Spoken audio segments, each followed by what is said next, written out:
All right जी, silence please, silence please, silence please. All right. अच्छा, मेरा आपसे एक सवाल है, और सवाल यह है कि इमेजिन करें कि you what do you want to create, you want to create a DBMS. DBMS क्या होता है? Database management system. ओके। और फॉर एग्जांपल आपका जो डेटा है ना, वो कुछ इस तरह का है। इमेजिन करें कि ये एक टेबल है, और टेबल में ना फॉर एग्जांपल लेट्स से कि हमने स्टूडेंट का रिकॉर्ड रखा हुआ है, ठीक है।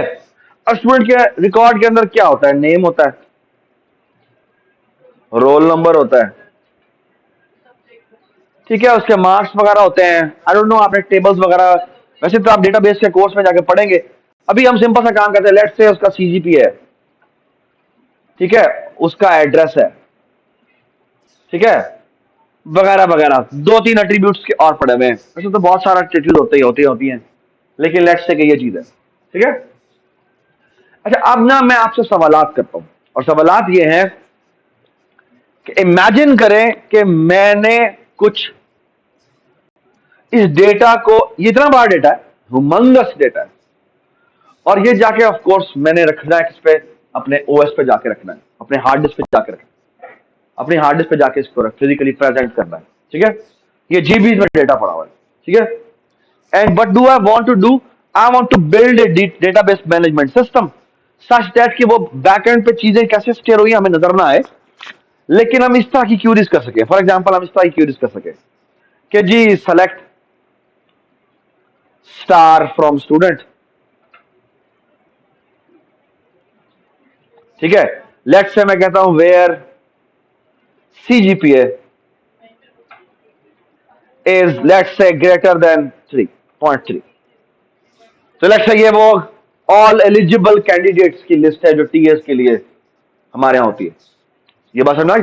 जिसका CGPA 3.3 से ऊपर है वो मुझे पूरी लिस्ट दिखाए सारे स्टूडेंट्स के अंदर। ये बात समझ आई? और ऐसे भी हो सकता है फॉर एग्जांपल यहाँ पे कोई बैच का एट्रीब्यूट हो, यहाँ पे बैच हो, where is this and batch is equal to let's say 2022, something like that। Okay, आप लोगों का 22 बैच है ना? तो लेट्स से इस तरह की क्यूरीज है जो मैं करना चाहता हूं, इस तरह की क्यूरीज हैं जो करना चाहते हैं। ये बात समझ आ गई? ठीक है। अब मेरा आपसे सवाल है, ये कैसे स्टोर होना चाहिए सच दैट कि इस तरह की क्यूरीज की मैं आंसर दे सकूं। सवाल समझ में आया मैंने क्या बात की? इस तरह की क्यूरीज हो तो मैं कैसे कैसे करूंगा? बाय द वे, आपकी एक रिस्पॉन्सिबिलिटी है, अगर आप डेटाबेस का कोर्स पढ़ें, उसमें आपको पढ़ाएं या ना पढ़ाएं, आपकी जिम्मेदारी है कि आप खुद पढ़ें कि ये बैकएंड पे कैसे होगी, और ये आपको इंप्लीमेंट करने आने चाहिए। ओके, मैं आपको छोटा सा आइडिया बताता हूं। लेट्स से मैं कहता हूं, लेट्स से ये बैच इज इक्वल टू 2023 2 नहीं है, लेकिन मैं कहता हूं लेट्स से ये है सीजीपीए की बेस पे कोई चीज है, ठीक है। सीजीपीए की बेस पे मैंने क्या किया हुआ है। अब मैं बेसिकली बैकएंड पे करता क्या हूं? बैकएंड पे करता ये हूं कि मैं एक बी ट्री बनाता हूं, ठीक है। बी ट्री क्या होता है? ऑफ कोर्स एक B tree has nodes where every node has a value from T से लेकर कहां तक होती है? 2t-1 तक होती है। और जो इसका ब्रांच आउट फैक्टर होता है वो कितना होता है? वो t+1 से लेकर कहां तक होता है? 2t तक होता है, ठीक है। तो एक ज्यादा होता है, जितनी भी एलिमेंट्स होती है उससे एक ज्यादा होता है, अनलेस कि वो लीफ है। अगर लीफ है तो उसका ब्रांच आउट फैक्टर 0 होता है। Does it make sense? और अदर देन रूट, रूट की वैल्यू जो होती है वो 1 या 2 या 3 या जितनी मर्जी हो जाए, लेकिन लीव रूट के अलावा बाकी जितने भी इंटरनल नोड्स होते हैं उनके लिए रिस्ट्रिक्शन है कि उसके अंदर इससे t+1 से लेकर 2t से लेकर 2t-1 तक वैल्यूज होनी चाहिए। ये उसकी रिक्वायरमेंट है। ओके, ये हमने इंप्लीमेंट भी करके देखा था, ये हमने लैब में करके देखा था, ठीक है। अच्छा, अब जो जो मैं आपको बता रहा हूं ना, जो स्ट्रक्चर जिसे हम B+ ट्री कहते हैं, B+ ट्री में और बी ट्री में कोई फर्क नहीं है ज्यादा। दी ओनली डिफरेंस इज कि जो B+ ट्री है ना, इसके अंदर every node is a B tree node, okay, other than leaves. Okay, क्या मतलब? होता क्या है कि ना आमतौर पर तो हम बी ट्री जब बनाते हैं तो उसमें रिपीटेशन ऑफ डेटा नहीं होती ना। लेकिन इसके अंदर क्या होता है कि जैसे फॉर एग्जांपल यहाँ पे 30 पड़ा है ना, तो 30 की लेफ्ट से राइट ब्रांच के अंदर हमने एक इक्वालिटी का साइन डाल दिया। मतलब ये कि यहां पर भी 30 पड़ा हुआ, यानी राइट साइड में भी यहां पे 30 पड़ा हुआ। ये समझ में आई मैंने क्या बात की? यानी यहाँ छोटे बड़े एलिमेंट इस तरह से यहां पड़े होंगे, जो एक्चुअल डेटा पड़ा होगा ना वो लीव्स में होगा। एक्चुअल जो डेटा फिजिकली पड़ा होगा वो कहां पड़ा होगा?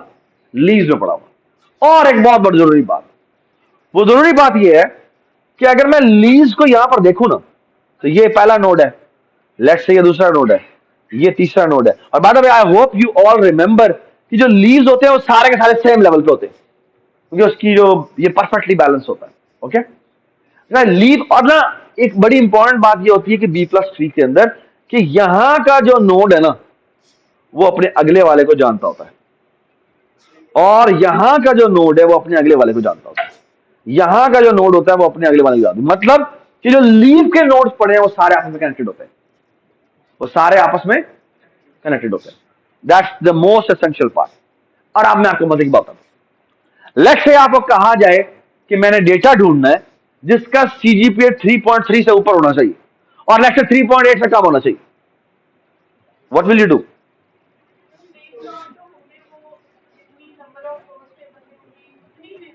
दोबारा बोले।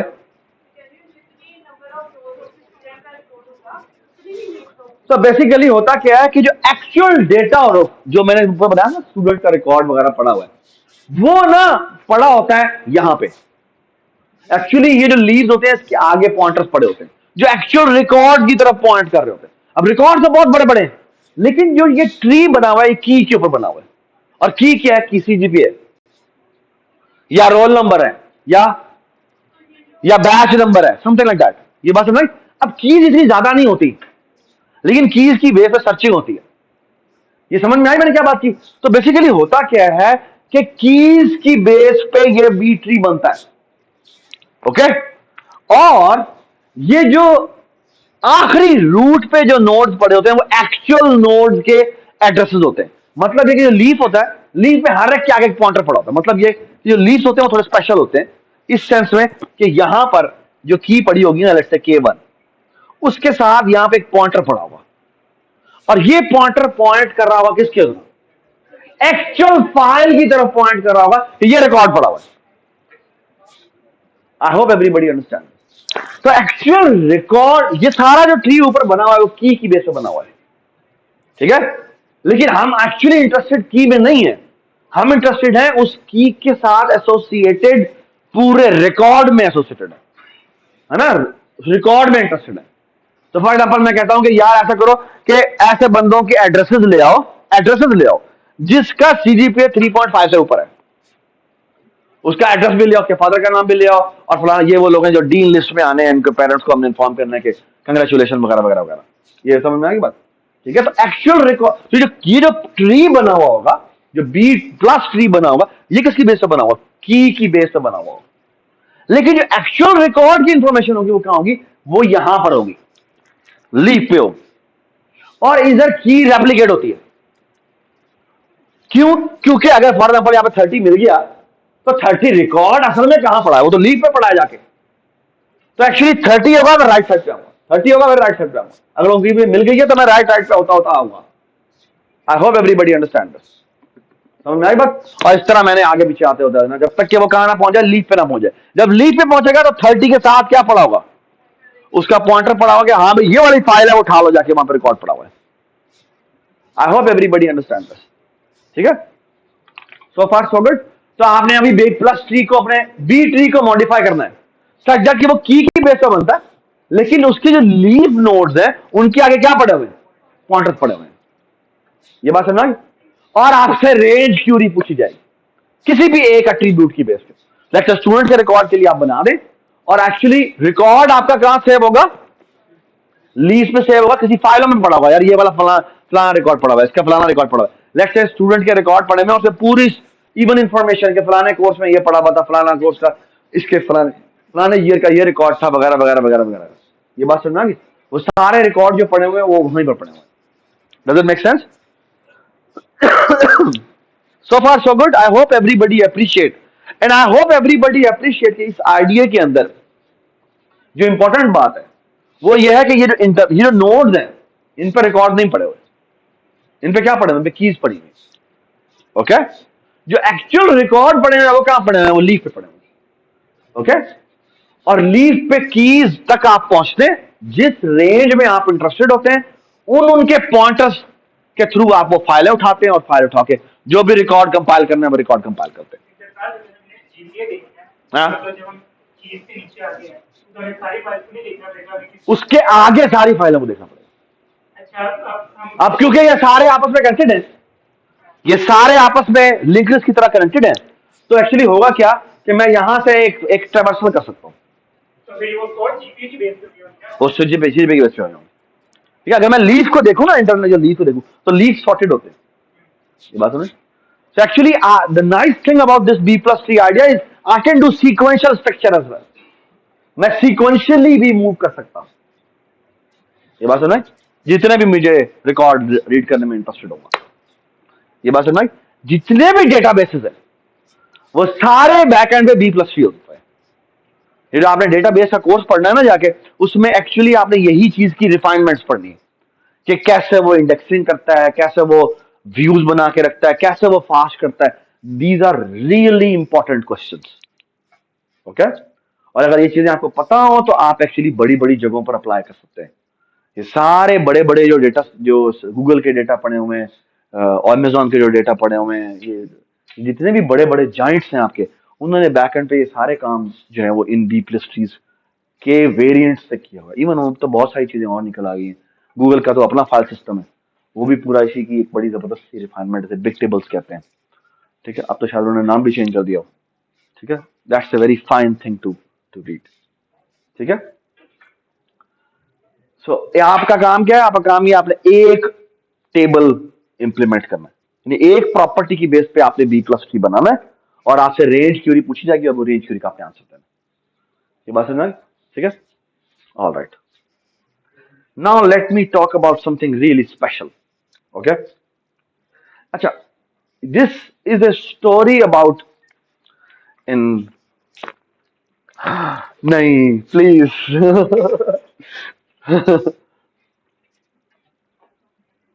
Okay.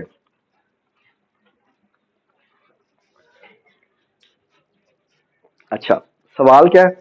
सवाल ये है कि ना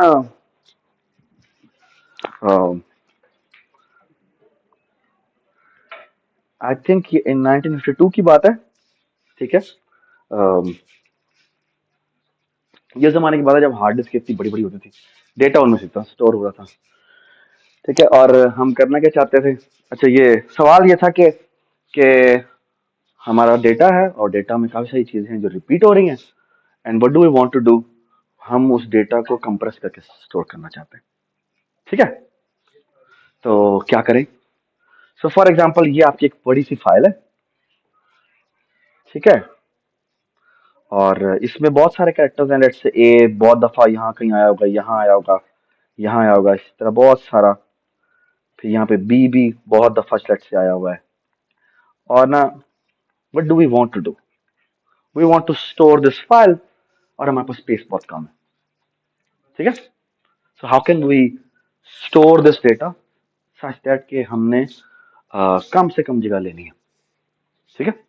सो हम आमतौर पे कैसे सेव करते हैं? हम आमतौर पे ये सेव करते हैं ना कि हमारे पास ये फाइल है, ए को हमने कैसे स्टोर किया होगा? एज ए कैरेक्टर स्टोर किया होगा. तो वो एक बाइट में स्टोर ही होती है ना. सो हर कैरेक्टर ही यहाँ पे किस तरह स्टोर होता है? एक एक बाइट में स्टोर होता है. तो हमने कितनी बिट्स असाइन की होती है? है ना. हमने हर लेट्स से कि अगर n कैरेक्टर्स हैं इस फाइल के अंदर, तो हमने n इंटू 8 बिट्स जो हैं वो एलोकेट की होंगी. राइट. ठीक है. ऑलराइट. तो अब एक सवाल है आपसे. लेट्स से कि अच्छा, मैं आपसे एक सिंपल सवाल करता हूँ. लेट्स से इस फाइल के अंदर सारे ए पड़े होते और बी पड़े होते, तो can we reduce our space? क्या करें? लेट्स से ए और बी बस ये दो कैरेक्टर पड़े, कुछ भी ना पड़ा. और लेट्स से ये एन, और एन बहुत बड़ा है, लेट्स से 1 GB है, समथिंग लाइक दैट. तो how what can we do to, लेकिन कौन सा किधर आया ये भी तो बताना पड़ेगा। सिर्फ ये स्टोर कर लेना है कौन सा कैरेक्टर कितनी दफा आया, दैट्स नॉट इनफ। पोजीशन भी सेव कर लें, अगर पोजीशन भी सेव करेंगे तो एक पोजीशन सेव करने के लिए इंटीजर सेव करेंगे, ये तो बहुत ज्यादा हो जाएगा।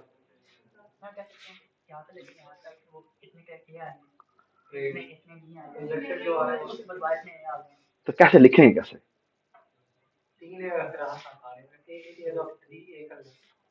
लेट्स से हर एक ही अल्टरनेट आ रहा था, फिर तो मर गए, फिर तो मर गए, क्या होगा?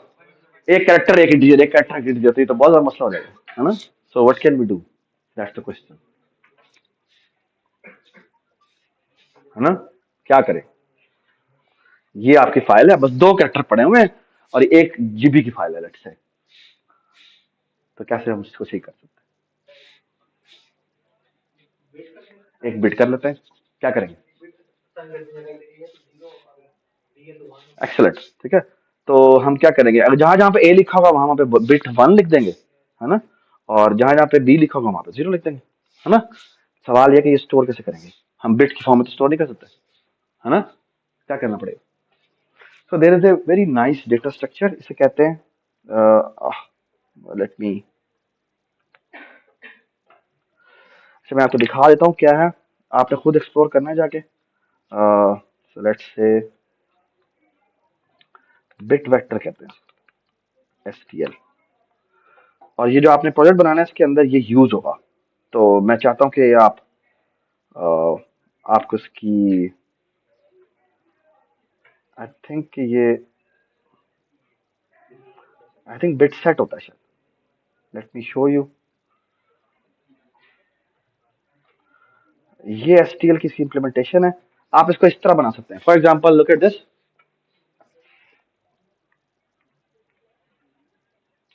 ये आपका ये STL में गिवन है, आप इस तरह बिट वेक्टर बनाते हैं, यहाँ पे इसका साइज बताते हैं, तो लेट्स से 5 साइज का बिट वेक्टर बन गया, और आप इसको इसको अरे की तरह यहाँ पर एक्सेस कर सकते हैं, ठीक है?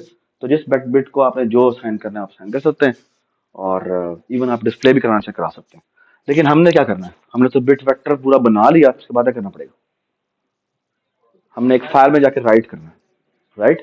तो बिट्स को हम बाइट्स में कन्वर्ट करके हमें पूरा राइट फाइल में डंप करना पड़ेगा, और इस तरह की जो फाइलिंग करनी पड़ती है ना, उसके लिए बाइनरी फाइलिंग की होती है। तो आप एक्चुअली क्या करते हैं, जिस तरह हम स्ट्रीम आमतौर पर यूज कर रहे होते हैं ना, उसमें हम बाइंड, यार ये बंद कर दो यार, उसमें ना बाइनरी मोड होता है, ठीक है? बाइनरी मोड में करके फिर हम करते क्या है कि वो पूरे पूरे जो आप उसको बाइट्स में कन्वर्ट करते हैं और जाके डंप करते हैं, ठीक है? उसमें भी एक छोटा सा मसला आएगा, और मसला ये आएगा कि ना कि अगर लेट्स से कि हम जब हम फाइल में राइट करते हैं ना, तो वो हमेशा एक यानी कि बाइट्स के मल्टीपल होना चाहिए। तो इमेजिन करें कि अगर आपकी कोई फाइल बनती है, वो बनती है, वो लेट्स से अगर 16 बिट्स की बनेगी तो वो 2 बाइट हो जाएंगी, राइट? तो अगर मैं कहता हूँ नहीं वो 17 बिट की बनती है, आप क्या करेंगे? तो अब आपको क्या करना पड़ेगा, आपको वो एंड में एक बाइट थोड़ा सा ज्यादा लिखना पड़ेगा, ठीक है? तो फिर यूजली करते क्या है कि कुछ लोग पहले इसको पहले या किसी और फाइल में या अभी एज ए हेडर के तौर पर सेव कर लेते हैं कि इतने बाइट्स आ रहे हैं, ठीक है? तो ये इस तरह काम होगा। लेकिन अच्छा एक बात बताएं, ये तो हमारे ऐसे 2 कैरेक्टर्स थे, तो 2 कैरेक्टर के लिए तो हमने कर लिया, बट इमेजिन करें कि 2 कैरेक्टर नहीं है, अब क्या करें? 2 बिट्स कर लें, लेट्स से 3 बिट्स हैं, तो 3 कैरेक्टर है, तो क्या करें? 00 01 और 10, हाँ, ठीक है? अच्छा, इसी तरह मैं कहता हूँ लेट्स से 256 कैरेक्टर है, आप करें, तो मुझे 8 बिट्स ही साइन करनी पड़ेगी ना, तो फिर तो हम वहीं पर वापस आ गए। लेट्स से हर कैरेक्टर एक एक दफा भी आ गया तो हमें हर एक को सेम साइन करना पड़ेगा ना, तो क्या मसला है इसके अंदर? फिर तो सारा हम वापस वहीं पर आ गए। तो लेट्स से अगर हमारी फाइल है जिसमें सारे कैरेक्टर सेम, सारे कैरेक्टर एक एक दफा जरूर आए हैं, यानी मेरे पास टोटल फाइल के अंदर 256 कैरेक्टर हैं, तो अब तो जितनी फाइल थी वही क्यों वापस आ गए। लेकिन मैं कहता हूँ लेट्स से बाकी सारे कैरेक्टर एक एक दफा आए हैं, लेकिन बहुत सारे कैरेक्टर हैं जो कि ए है लेट्स से, वो बहुत दफा आया, तो व्हाट शुड वी डू, उनके लिए फिर कर ले, क्या कैसे करें, that's the question, what can we do?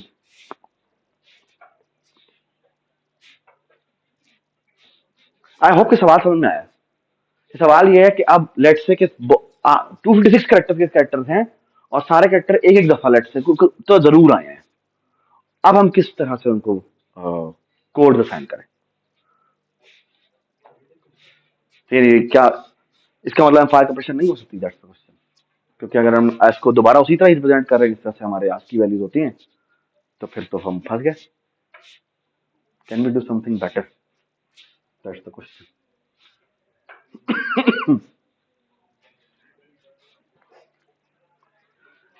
अच्छा, डू यू अग्री कि जित जो कैरेक्टर्स बहुत ज्यादा दफा आ रहा है उसे हम थोड़ा सा कोई छोटी जगह दे दें, है ना? है ना? ट्राई करते हैं, ठीक है? सो लेट्स से मैं कहता हूं कि मेरा ए है। अभी लेट्स से कहता हूं, लेट्स से मेरा ए है जो कि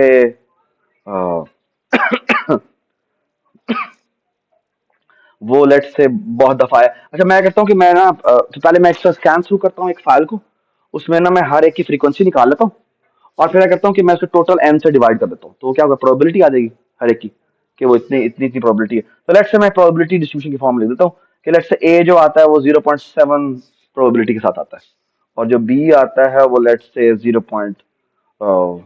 लेट्स से 2 प्रोबेबिलिटी के साथ आता है। जो सी आता है वो लेट्स से 0.01 प्रोबेबिलिटी के साथ आता है। इस तरह से डी आता है। इस तरह मैंने सबकी प्रोबेबिलिटी डिस्ट्रीब्यूशन लिखी हुई है, ठीक है? So what should I do? That's the question. Ideally what should it be? हाँ जी, हम ए को क्या देते हैं? 0 कर देते हैं। बी को क्या करें? बी को 1 कर देते हैं। सी को क्या करें? 0 0 कर देते हैं। फिर डी को क्या कर देते हैं? चले अभी हम फिलहाल इस पे बात करते हैं, ठीक है? And I am there is a serious problem with this. अभी हमने आगे नहीं लिखा वैसे, अभी हमसे 3 कैरेक्टर के बारे में बात। There is a serious problem. What's the problem? Let's say के फाइल में आपने ये कोड करके रख दिया, लेट्स से रीड किया और मैं हर एक को इन से रिप्लेस कर दिया। What's the problem? The problem is के अगर फाइल में ये लिखा हुआ है 0 0 0 0 0, what should you, how will you decode it? What's the problem? The problem is ये 0 है। अच्छा, ये ए है या ये दो जो है मिलके वो सी बनता है? ये बात समझ? That's the problem. तो मसला ये है कि ये जो फाइल्स हम कंप्रेस कर रहे हैं ये कंप्रेस नहीं हो सकती। एक्चुअली ये जो हमने कोडिंग यूज की है ना, ये कोडिंग काम नहीं करेगी। कोडिंग तभी काम कर सकती है जब there is a word called prefix free. Prefix free का मतलब ये होता है कि एक कोड दूसरे कोड का प्रीफिक्स नहीं होना चाहिए। मतलब ये कि जैसे अगर आप 0 को देखें तो 0 C का प्रीफिक्स है। दैट्स नॉट पॉसिबल, ठीक है? So whatever code you going to assign, जब बाद में जो पिछले हमने कोडिंग की थी जिसमें हमने हर एक को एक एक जैसे आस्की वाले आस्की कैरेक्टर जो होते हैं वो क्या प्रीफिक्स फ्री होते हैं? They are all prefix free. Why? Because हर एक के नंबर ऑफ कैरेक्टर्स हैं ये कितने, और हर एक के डिफरेंट है। ये बात सुना? और हर एक की 8 है, तो कोई किसी का प्रीफिक्स हो नहीं सकता, है ना? सो जो भी हम code, I hope you all agree कि हम जो भी कोडिंग असाइन करेंगे it has to be prefix free. क्योंकि अगर प्रीफिक्स फ्री नहीं होगा तो फिर there will be an ambiguity and we can not resolve it, ठीक है? अच्छा, अब मैं आपको स्टोरी सुनाता हूँ और स्टोरी ये है कि ये 1952 की बात है, ठीक है? So there was a professor और उसने अपने स्टूडेंट्स को एक अपना आइडिया बताया। उसने कहा कि मैंने I want to give you an idea of file compression. और उसने आइडिया बताया। उसने कहा हम ऐसे करते हैं कि मेरे पास लेट्स से कि ये लेटर्स हैं और इसमें हर एक की फ्रीक्वेंसी दी हुई है, ठीक है? ठीक है, तो ये फ्रीक्वेंसी ऑफ ए दी हुई है और फ्रीक्वेंसी ऑफ बी दी हुई है और इस तरह से ये सबकी फ्रीक्वेंसी दी हुई है, ठीक है? और उसने आइडिया बताया। उसने कहा मुझे यार इसका प्रूफ नहीं करना आ रहा, ठीक है? जो भी इसका प्रूफ करेगा उसको मैं ए ग्रेड दे दूंगा, ठीक है? और उसने आइडिया ये दिया कि ना कि हम क्या करते हैं कि जिसकी सेलेक्ट से, ये मैंने सारों को ना सॉर्ट करके रखा हुआ है। सॉर्ट किस तरह रखा हुआ है कि ये सॉर्ट हो रहा है डिसेंडिंग ऑर्डर में, ठीक है? तो सबसे ज्यादा सबसे फ्रीक्वेंसी जब ए की है, फिर लेट्स से बी की है, फिर लेट्स से सी की है, and so on so forth. तो what he said was something like this कि मैं ए को पकड़ता हूँ और इसको और बी को पकड़ता हूँ, और मैं इसको कोड असाइन करूंगा, लेट्स से 1 या 0, जो भी करना है। और ना उसके बाद मैं बी को असाइन करूंगा, and I will try my best कि मैं जो भी कोड्स असाइन करूं वो प्रीफिक्स फ्री होने चाहिए। ठीक है, and come up with strategy जो इस तरह से कोड्स असाइन करती जाए, और वो प्रीफिक्स फ्री होने चाहिए, और वो ऑप्टिमल होने चाहिए। ऑप्टिमल का मतलब क्या, कि कोई इसको बीट ना कर सके। ठीक है, you have to give the optimality argument. ठीक है, तो एक बड़ा मजेदार इसका स्टूडेंट था, उसका नाम था हफमैन।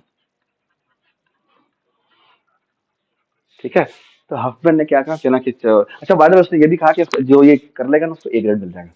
ठीक है और ना ही try to to to solve this problem, और ना पूरा सेमेस्टर गुजर गया, उससे ये सवाल नहीं हुआ। ठीक है, उसने कोई भी लेक्चर भी नहीं अटेंड किया था। ठीक है, और हुआ ये कि just one night before the final exam he came up with a fantastic idea, and that idea was different than his teacher। और वो ये कहता है कि मैं एक काम करता हूँ कि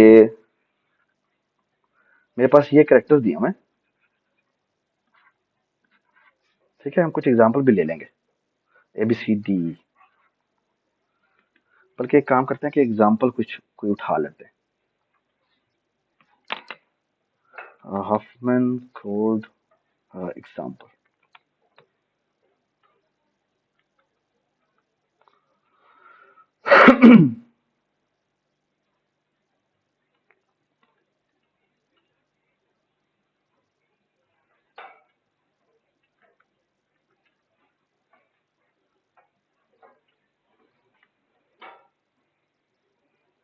सो लेट्स से ये हमारे पास एग्जांपल दी हुई है, तो इसमें कितने कैरेक्टर्स हैं? हाँ, तो एक तो तीन चार ही कैरेक्टर्स है, राइट। तो हम क्या करते हैं कि ये हमारे पास तो टोटल एन कितना हुआ?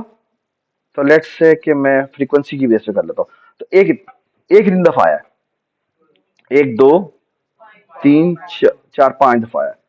तो ए आया है 5 दफा, बी आया है कितनी दफा? एक एक दफा। सी कितनी दफा आया? एक दो तीन चार पांच 6 दफा, 6 दफा। और डी कितनी दफा आया? डी आया है 3 दफा। ठीक है, और ई नहीं आया। ठीक है, अच्छा, अब वो क्या कहता है? वो कहता है कि मैं अपने एल्गो को थोड़ा सा बदलता हूँ, और वो ये कहता है कि बल्कि हमें करते हैं सबसे हेयर इज दी एल्गोरिथम। और वो कहता है कि सबसे पहले जिनकी सबसे मिनिमम फ्रीक्वेंसी है ना वो उठाओ। ठीक है, तो कौन कौन सा है? बी और डी है। ठीक है, तो उसने सबसे उठाया बी, और ये उठाया डी। ओके, और उसने क्या किया कि इन दोनों से मिलाकर एक नोड बनाया। और बाय द वे बी की फ्रीक्वेंसी कितनी है? 1। और डी की फ्रीक्वेंसी कितनी है? 3। तो इन दोनों की जो मिलाकर फ्रीक्वेंसी होगी वो कितनी होगी? 4 होगी। ठीक है, तो क्या करता है वो इन दो पहले सबसे मिनिमम फ्रीक्वेंसी के दो नोड उठाता है, और इनकी फ्रीक्वेंसी को ऐड करता है और एक नया नोड से रिप्लेस कर देता है। ठीक है, and then he repeats this process. मतलब ये, मतलब देखिए बी और डी अब रिप्लेस हो चुके हैं किससे? इस नोड से। ठीक है, तो आई डोंट नो इसका कोई टी नाम रख देते हैं, T1 या जो भी है। इसकी फ्रीक्वेंसी कितनी है? या बल्कि ऐसा करते हैं, इसको बी डी कह देते हैं, यानी बी डी का मर्ज है। ठीक है, और इसकी फ्रीक्वेंसी कितनी है? 4। ठीक है, and now he says repeat this process. Okay, तो क्या हुआ? अब वो किसको उठाएगा? अब वो बी डी वाले नोड को उठाएगा और ए को उठाएगा। Okay, alright. तो इसने क्या किया, ये और ये नोड उठाया, और इन दोनों को मर्ज किया। ठीक है, और कि आई डोंट नो उसको क्या कहना चाहिए, बी डी ए कह देना चाहिए। और जो इसकी फ्रीक्वेंसी होगी वो कितनी होगी, 9 होगी। ठीक है। अच्छा एक बताएं, एक बात बताएं, ये प्रोसेस जो भी इसने बनाया है, this process will going to end, why? ये प्रोसेस हमने करते जाना है कि until we are left with only one vertex. ठीक है। ये प्रोसेस क्यों खत्म होगा? क्योंकि दो कंबाइन हो रहे हैं और दो से एक बन रहा है। ठीक है। तो दो खत्म हो रहे हैं और एक बन रहा है, तो it has to end. Okay. तो उसके बाद हम क्या करेंगे, हम बेसिकली ये सी को निकालेंगे। ठीक है। और ये बनेगा। ठीक है जी। अच्छा ये ट्री बन गया है ना, इसे हफमैन ट्री कहते हैं। ठीक है। अच्छा उसके बाद में हमें कोड असाइन करना है, और जो कोड है ना वो कैसे असाइन करता है, कैन एनीबॉडी गेस कैसे? लेफ्ट पे हम 0 कर देते हैं और राइट साइड पे जाने को 1 कर देते हैं। ठीक है। नीचे लेफ्ट पे 0 कर देते हैं, ये भी 0 कर देते हैं, राइट पे 1 कर देते हैं, राइट पे 1 कर देते हैं। तो can anybody tell me B का कोड क्या बना? 0 0 0। ठीक है। सॉरी बी किधर है, बी ये रहा, सॉरी ये होगा 0 0 0। ओके। ए का कोड क्या बना? ए का कोड बनेगा 0 1। ओके। सी का कोड क्या बना? सी का सिर्फ कोड बना 1। ओके। और डी का कोड क्या बना? डी का कोड बना 0 0 0 0 1। ओके। अच्छा एक सवाल आपको मुझसे पूछना चाहिए, ये जो भी प्रोसेस हमने बनाया है, जो ट्री और जो हमने कोड जनरेट किए हैं, they will be prefix free, why? They will all B prefix free, why?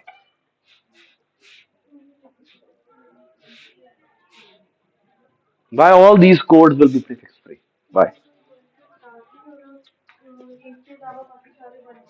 नहीं नहीं, मुझे जो जनरल आर्गुमेंट चाहिए ना, जनरल आर्गुमेंट क्या है?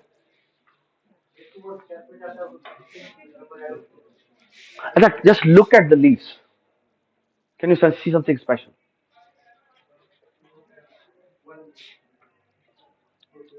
लीव्स पे क्या पड़ा हुआ हाँ? ओरिजिनल कैरेक्टर्स पड़े हुए है ना। कब आपके प्रीफिक्स फ्री नहीं होगा? हाँ आई मीन अगर लीव्स से कोई आगे नोड निकल रहा होता तो फिर वो किसी का, आई मीन इंटरनल नोड जितने भी हैं वो सारे प्रीफिक्स फ्री नहीं है, लेकिन जो लीव्स हैं वो सारे सारे प्रीफिक्स फ्री है। ठीक है। तो I mean all of these construction I mean constructed codes are prefix free. Okay. अच्छा लेकिन एक आर्गुमेंट हमारा पड़ा हुआ है, और वो आर्गुमेंट क्या होना चाहिए, and that is something really special, कि ये जो हमने कोड जनरेट किए हैं, they are the best possible encryptions, या they are the best possible compressed codes. How will you prove that?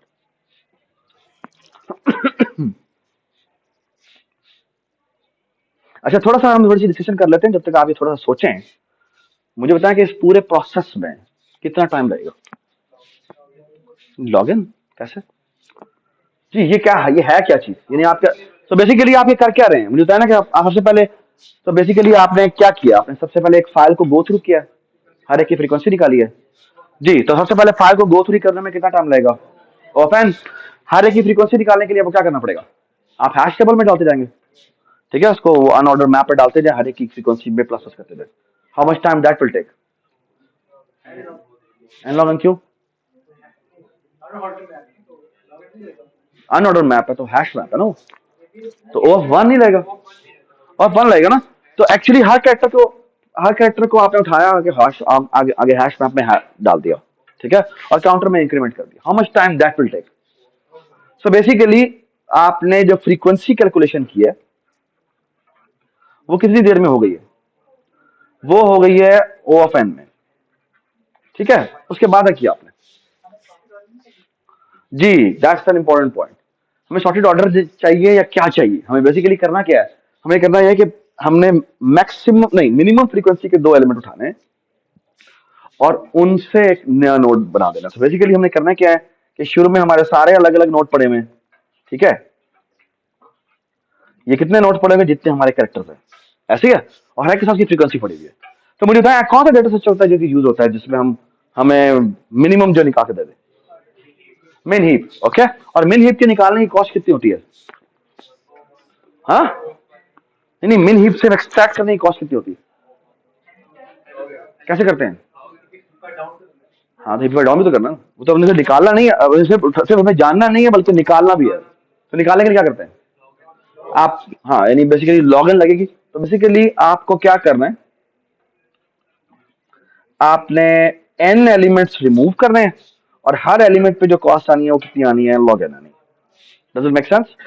ठीक है। और बाद में एक इंसर्शन भी होनी है वापस। वो कौन सी इंसर्शन होनी है? जो कंबाइन करके आपने दोबारा से इंसर्ट करना है, राइट? तो वो कितनी इंसर्शन होंगी? वो भी इंसर्शन की कॉस्ट आपकी लॉग एन है, ठीक है। तो वो मैक्सिमम कितनी हो सकती है? वो भी एन हो सकती है, राइट? तो एक्चुअली 2n log n में आपका ये ट्री जनरेट हो जाएगा, राइट? उसके बाद बेसिकली हमें क्या करना है? उसके बाद हमें कोड जनरेट करना है, राइट? तो कोड की कॉस्ट क्या होगी?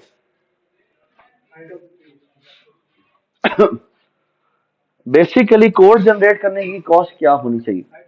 नहीं, इट्स जस्ट सेट ट्रेवर्सल है ना। हमने क्या करना है, हर एक पे बेसिकली एक स्ट्रिंग है जो ऊपर से हम नीचे भेजते जा रहे हैं और क्या करते जा रहे हैं, यानी कि ऊपर से हमें ये एम्प्टी स्ट्रिंग भेजी होगी और ये यहाँ पे लेफ्ट पे जब भेजेंगे तो कंकैटिनेट कर देंगे 0 और राइट पे भेजेंगे तो कंकैटिनेट कर देंगे 1, ओके। तो it will just be a recursive call और एक्चुअली इस ट्री में हमें ट्रेवर्सल करना है। तो how much time that will take? I think O of N लगना चाहिए मेरे साथ। ओ ऑफ एन लगना चाहिए और फिर हाँ, I don't know, string string भी साथ साथ अटैच होती जा रही है कोड, तो वो भी, हाँ, लाल में नहीं हाफ लाल में नहीं हाफ, ये स्क्यू भी हो सकता है।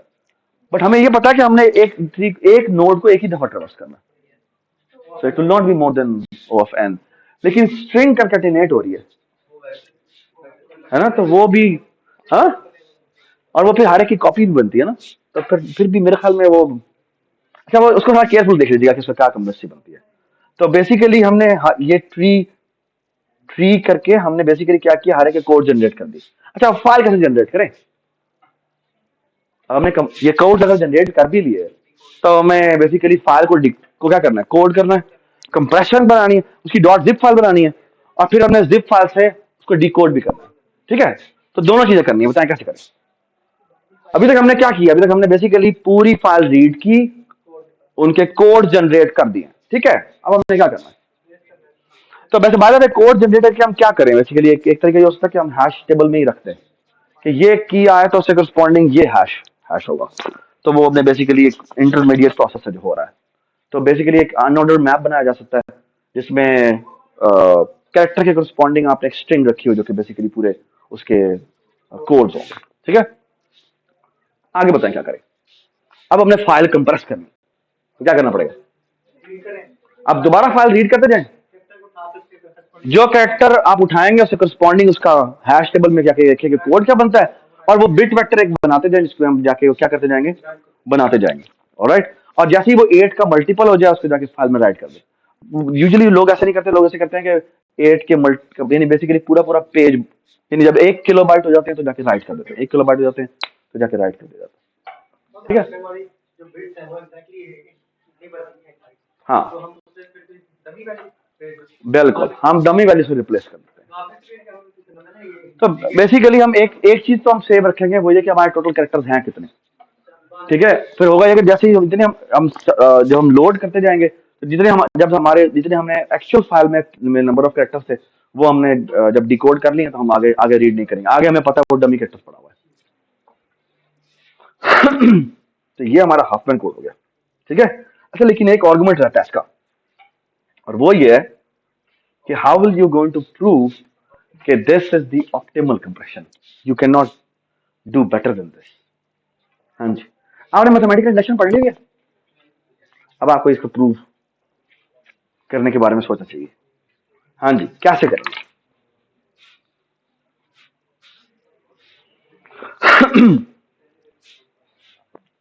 हाउ विल यू प्रूव कि ये सबसे बेस्ट कंप्रेशन है, इससे बेहतर नहीं हो सकती।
हाँ जी, एनी आइडिया कैसे करें प्रूफ?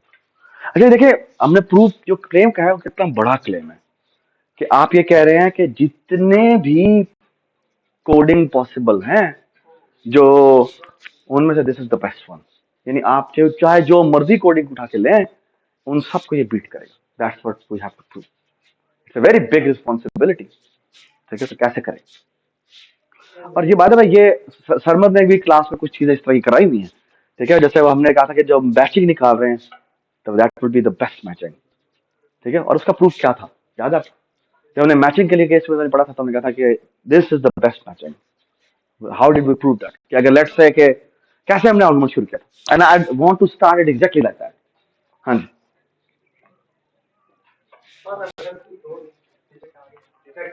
हम्म,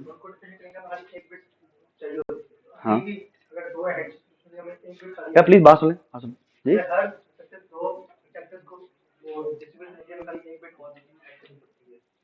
तो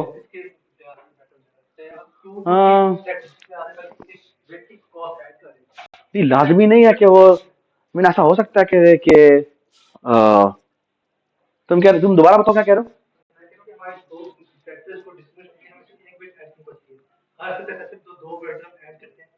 नहीं लाजमी नहीं है, लाजमी नहीं है। आप कहना चाह रहे हैं ना कि मैंने ऐसा हो सकता है कि ये ट्री बकायदा बैलेंस बन जाए, यानी कि सबकी फ्रीक्वेंसी एक जितनी है। आप बताओ क्या होगा? फिर तो ये बेसिकली आस्की कोड ही बन जाएगा, फिर कंप्रेशन नहीं होगी basically. It will go into, nice thing is कि अगर सबकी फ्रीक्वेंसी एक जितनी हो, तो ये आप थोड़ा सा ध्यान में आके देखिएगा, तो फिर ये ट्री बिल्कुल ऐसा बैलेंस बन जाएगा, और हर एक को एक जितनी वो फ्रीक्वेंसी देगा, एक जितनी नंबर ऑफ बिट्स साइन करेगा। तो ये बात ठीक नहीं है कि आप कह रहे हैं ना कि वो एक का डिफरेंस होगा, वाली बात सही नहीं।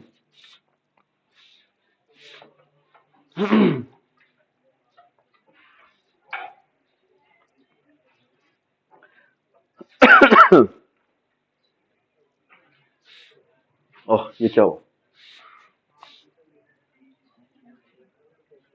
जी, बताएं जी। तो लेट्स से मैं शुरू करता हूँ इस आर्गुमेंट को, एंड मे बी मैं, आई होप कि मैं सही कर सकूंगा। तो लेट्स से कि मैं कहता हूं कि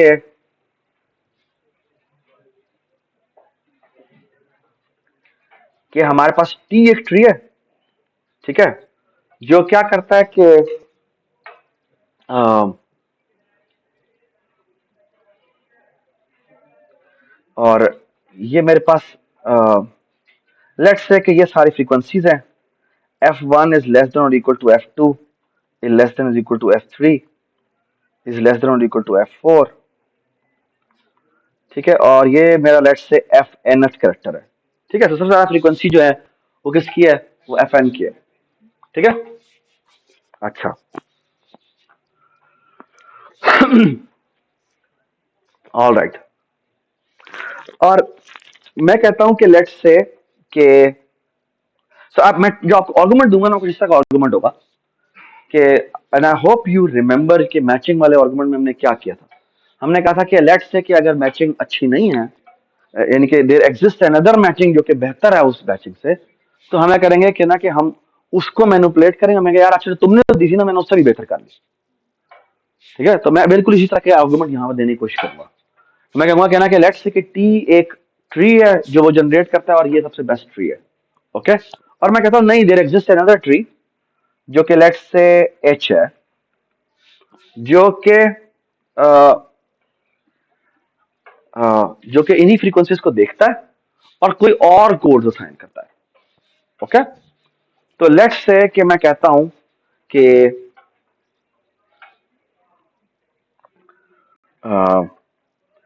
इसको लेट्स से उसने C1 कोड असाइन किया हुआ है, C2 कोड असाइन किया हुआ है, C3 कोड असाइन किया हुआ है, इसको CN कोड असाइन किया हुआ है। ठीक है, तो आई होप कि यू ऑल एग्री कि जो हमारी कंप्रेस्ड फाइल बनती है वो कितने साइज की बनती है? वो बनती है CI time FI। Does it make sense? है ना, जितने हमारे कोड असाइन किए होंगे। ठीक है, अच्छा अब मैं कहता हूं कि लेट्स से कि ये ट्री था जो कि हफमैन ने जनरेट कर दिया था। ठीक है, और मैं कहता हूं देयर एग्जिस्ट अनदर H जो कि इससे बेहतर ट्री जनरेट करके देता है, and I am will going to prove कि ये इससे बेहतर नहीं है, क्योंकि अगर है बेहतर तो मैं तुम्हें उससे भी बेहतर बनाकर दिखाता हूं। ठीक है, और वो कहता है कि अच्छा चलो ठीक है, लेट्स से कि जो H जनरेट करके देता है वो ना इसको H1 कोड असाइन करता है। ठीक है, और लेट्स से ये कैरेक्टर है। ठीक है, और ये लेट्स से इसको H2 कोड असाइन करता है, इसको H3 कोड असाइन करता है। ठीक है, और इसको लेट्स से वो HN कोड असाइन करता है। ठीक है, अच्छा आप देखते हैं। अच्छा अगर मैं देखें कि अगर इस C1 की लेंथ और इस H1 की लेंथ दोनों की लेंथ बराबर है, इसका मतलब क्या है? तो फिर तो सेम है। ठीक है, फिर तो इसका मतलब है दोनों के दोनों अभी तक सेम जा रहे हैं। ठीक है, अगर बाय द वे अगर इन सारों की लेंथ बराबर है तो इसका कोई चेंज नहीं है, तो वही आर्गुमेंट हो गया। ठीक है, तो मैं कहता हूं कि लेट्स से कि ये H कब चेंज हो सकता है? कि जब इसने यहां पर, यानी जब तक मेरे इक्वल आते जा रहे हैं ना, मैं आगे चलता रहता हूं। लेट्स से कि एक HI पॉइंट था और यहां पे एक CI पॉइंट था। यहां पर बेसिकली क्या हुआ, इन दोनों के दरमियान में डिफरेंस हुआ। ठीक है, अच्छा मुझे बताएं कि जिस तरीके से मैं कोड असाइन कर रहा हूं, इज इट पॉसिबल कि यहां पर जो HI असाइन हुआ है वो इस CI से छोटा हो जाए?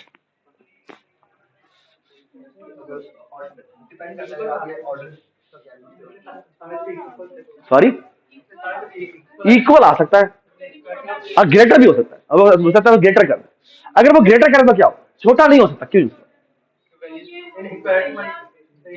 हाँ,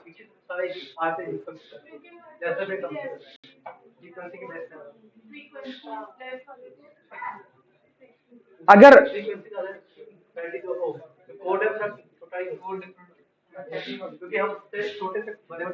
हाँ, नहीं मैंने यहाँ पे कोड असाइन किया है और मैं कहता हूँ इसने जो जो ऑप्टिमल, जो आपने ऑप्टिमल मुझे दिया है, नया ऑप्टिमल दिया है, उसने जो इसको कोड असाइन किया वो इसके कोड से छोटा हो सकता है? क्यों नहीं हो सकता?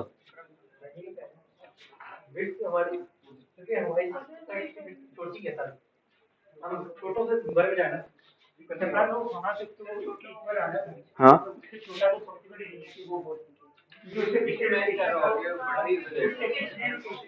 अच्छा, एक मिनट, मुझे लगता है कि मैंने आर्गुमेंट जो है वो इस तरफ से जाना चाहिए या कि इस तरफ जाना चाहिए। एक मिनट, आर्गुमेंट जस्ट जाना चाहिए। मैं यहां से देखना शुरू करता हूं। सॉरी, यहां पे लेट्स से HN है, यहां पर HN-1 है, यहां पे CN-1 है। सॉरी, अब दोबारा देखें, सबसे ज्यादा फ्रीक्वेंसी किसकी है? सबसे ज्यादा फ्रीक्वेंसी जो है वो FN की है, राइट, NF कैरेक्टर की है। तो मैं कहता हूं अच्छा इसके कोड देखें और इसके कोड देखें। ठीक है, और मैं कहता हूं कि अगर लेट्स से कि अगर इसका कोड और इसकी कोड की लेंथ और इसकी कोड की लेंथ दोनों की लेंथ बराबर है, इसका मतलब क्या है? तो फिर तो ठीक हो गया, फिर तो कोई मसला नहीं। लेकिन अगर इसके कोड, तो लेट्स से मैं पहले कैरेक्टर को देखता हूं और मैं कहता हूं इसको जो नंबर ऑफ कैरेक्टर साइन हुए हैं वो ज्यादा हुए हैं। ठीक है, नीचे वाले को ज्यादा हुए, तो मैं क्या कर सकता हूं?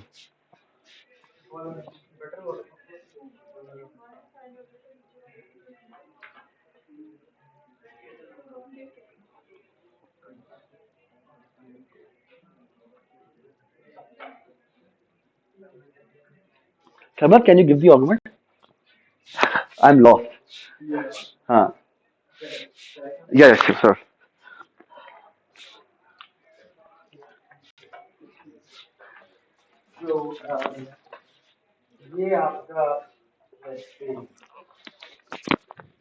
समझ ये ले लो। ओ, ये क्या है? बस ये रख। अच्छा, अच्छा, ये आपका हफमैन ट्री है, राइट? ठीक है। और ये किसी और कोड है, वट एवर, वो जो दूसरा वाला है, राइट? ये आपका दूसरा ट्री है। ओके। अच्छा, अब आप ये कह रहे हैं कि this is better than the Huffman. अब पहला आर्ग्यूमेंट है कि सबसे लीस्ट फ्रीक्वेंट कैरेक्टर को देखें, राइट? सो आर्ग्यूमेंट ये है कि वो इस ट्री में उसको नीचे होना चाहिए। It has to be at the lowest level. Okay, because if the least frequent is not at the lowest level, then you can exchange the code and reduce the file size. All right. And similarly, the second least frequent has to be also at the lowest level. Right. Lowest level will have at least two nodes, and so these have to be the least frequent. But look in the Huffman, they are also at the lowest level. Okay, and now what you argue is that you say कि हमने Huffman में ये किया था कि let's say this was A and this was B, so we replace this with some X, right? So now you argue that this X will be at the next lowest level, and so this tree is equivalent to that tree. That's the argument. तो जो argument है वो least frequent. Yeah, yeah. So the least frequent in any optimal has to be the two least frequent characters have to be at the lowest level. Okay, and okay, swapping wale ye case hai ki okay. So let's say you have a file, all right, and in that you have A's and B's, okay, which are least frequent, all right, and let's change this file, okay, so that instead of A we write X and instead of B we also write X. Okay, that's like merging these two characters. All right. Now, look at by induction, this has one less character. Right. So, this guy's Huffman tree is the best tree by induction. All right. So that means if I remove these two characters and put X, the best is the Huffman tree. And now I'm expanding them to put A and B there. Okay, so therefore these two trees are the same. That's argument. Is it okay? Okay. Okay.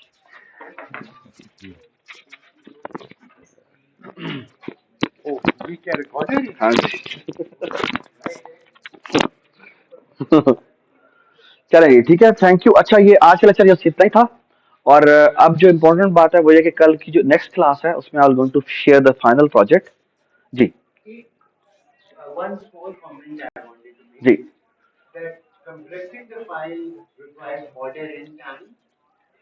और वो जो log n आता है ना, that is m log m, where m is the number of characters. Yes. Alright. हाँ, that is not an. GPT file है, हाँ, लेकिन उसमें सिर्फ 256 कैरेक्टर्स हैं। तो 256 का लॉग होगा। 256 लॉग होगा। 256 वेरी log. नाइस, बिल्कुल सही बात, बिल्कुल सही बात। Typically, that is a very small Size as compared to the entire file. so the whole thing is typically done in linear time. Yes yes, So fast. ठीक हो गया। ठीक है। अच्छा, जो नेक्स्ट क्लास है उस पे I will going to talk about search engine. ठीक है, हमारा फाइनल प्रोजेक्ट है। और लास्ट क्लास में I going to talk about it कि कैसे हम ट्रायल्स को यूज करते हुए और कुछ और डेटा स्ट्रक्चर यूज करते हुए हम इसको दो तरीके से बनाएंगे, हैशिंग के थ्रू बनाएंगे और ट्रायल्स के थ्रू बनाएंगे। ठीक है, थैंक यू सो मच।